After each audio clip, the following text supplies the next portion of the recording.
Bonsoir à toutes et à tous, bienvenue sur Angers 7 pour cette édition de notre JT enregistrée en extérieur au château d'Angers. Dans quelques minutes, nous reparlerons en effet de la restauration du logis royal dévasté par un incendie, vous le savez, en janvier 2009. Mais avant cela, je vous invite à revenir sur l'exploit des Ducs d'Angers qui sont allés s'imposer hier soir à Rouen pour le premier match de la finale des playoffs de la Ligue Magnus. Olivier Molia, notre monsieur hockey sur glace à Angers 7, était sur place.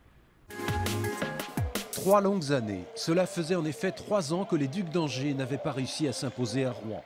Hier soir, les hommes d'Heikki Laime ont donc réalisé un authentique exploit en l'emportant 2-1.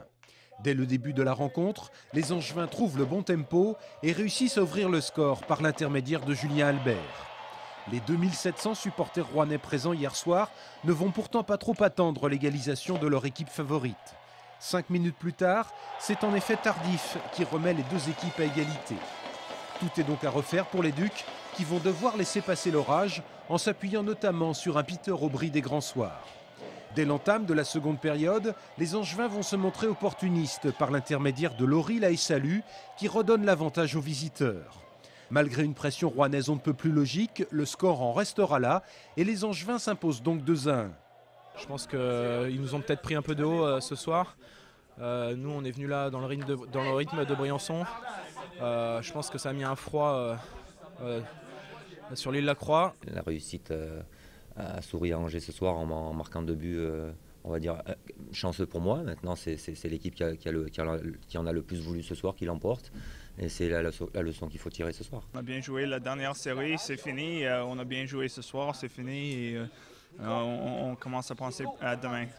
Ce soir, pour le deuxième match de la série, les Rouennais sont quasiment dans l'obligation de l'emporter, sous peine de voir les Angevins se rapprocher très sérieusement de leur premier titre de champion de France. Les salariés de la conserverie France Champignon de Beaufort-en-Vallée qui bloquent les accès de leur entreprise depuis vendredi dernier ont également décidé ce matin d'empêcher les entrées et les sorties d'un site de production de champignons implanté à Longué-Jumelles.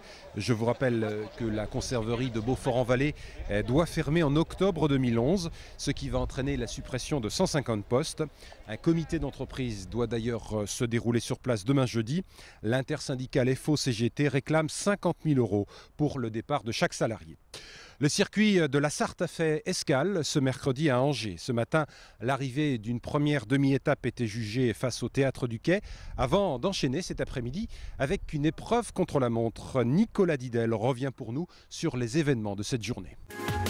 Il était annoncé dans les rues d'Angers à l'occasion de cette deuxième étape du circuit de la Sarthe, mais petite déception ce matin, on a cherché Lance Armstrong en vain. Non, il court pas aujourd'hui. Pourquoi? Il est arrêté, une gastro. C'est dommage. Ah bah oui, c'est dommage. Oui. Oui, très dommage. Le coureur texan a déclaré forfait avant le départ. Cela n'a heureusement pas empêché le spectacle sur le parcours angevin. C'est vrai que ça va très très vite en ce moment-là. Oui, en plus vu le temps, vu la route glissante, c'est impressionnant de les voir passer. Cette année, les organisateurs du circuit de la Sarthe ont durci le parcours. Après 97 km au départ de Varade, les coureurs arrivaient devant le quai, juste en face du château. Temps pluvieux et conditions de route très exigeantes. L'arrivée est très bien, mais ça aurait été mieux si ça aurait été une route sèche. Hein.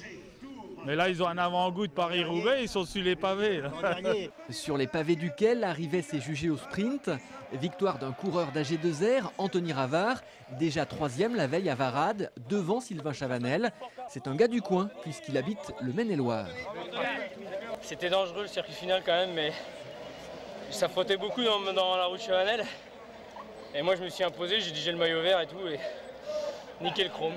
Nickel chrome, mais pas terminé. Cet après-midi, les coureurs ont enchaîné par un contre-la-montre de 7 km dans le quartier de Belleveille.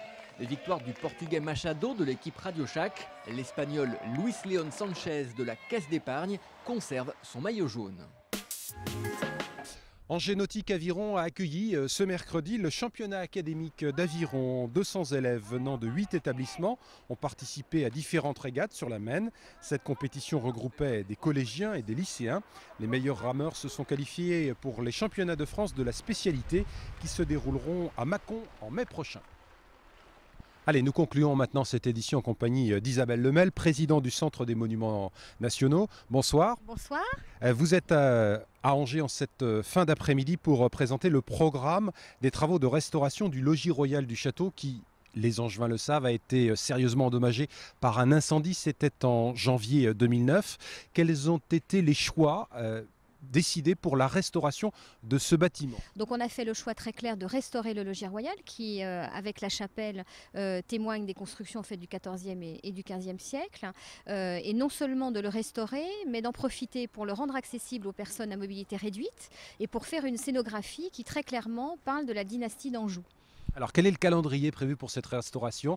Nous sommes en 2010, c'est-à-dire qu'on pourra profiter de ce logis royal restauré à quel horizon? 2012 peut-être? Voilà, c'est absolument ça. Premier semestre 2012, parce que ce sont des travaux extrêmement lourds, donc qui vont prendre un peu de temps, qui vont commencer dès l'automne prochain pour ne pas gêner la visite cet été des autres parties du château et qui vont s'achever effectivement au premier semestre 2012. Alors ce chantier il a bien évidemment un coût conséquent. Oui, un coût important puisque c'est un chantier d'un peu plus de 8 millions d'euros qui va être pris en charge très majoritairement par l'État et par le Centre des Monuments Nationaux, donc qui est un opérateur du ministère de la Culture, mais qui va aussi pouvoir être mené à bien grâce à une participation active de mécènes qui sont tout à la fois des entreprises, mais aussi pour la première fois au château d'Angers, des particuliers qui ont accepté de participer à une souscription publique. Alors ce bâtiment il va être réhabilité et puis vous allez le faire revivre puisque cette restauration s'accompagne de la mise en place d'un projet culturel. Je voudrais que vous nous en disiez quelques mots. Alors, je ne veux pas en dire trop parce que je veux que les Angevins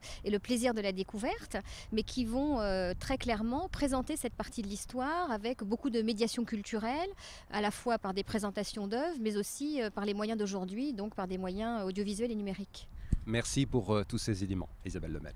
Allez, c'est la fin de ce JT. On se retrouve, si vous le voulez bien, demain jeudi. Je vous laisse quant à moi en compagnie des images du match de hockey sur glace entre Rouen et Angers qui s'est déroulé hier soir.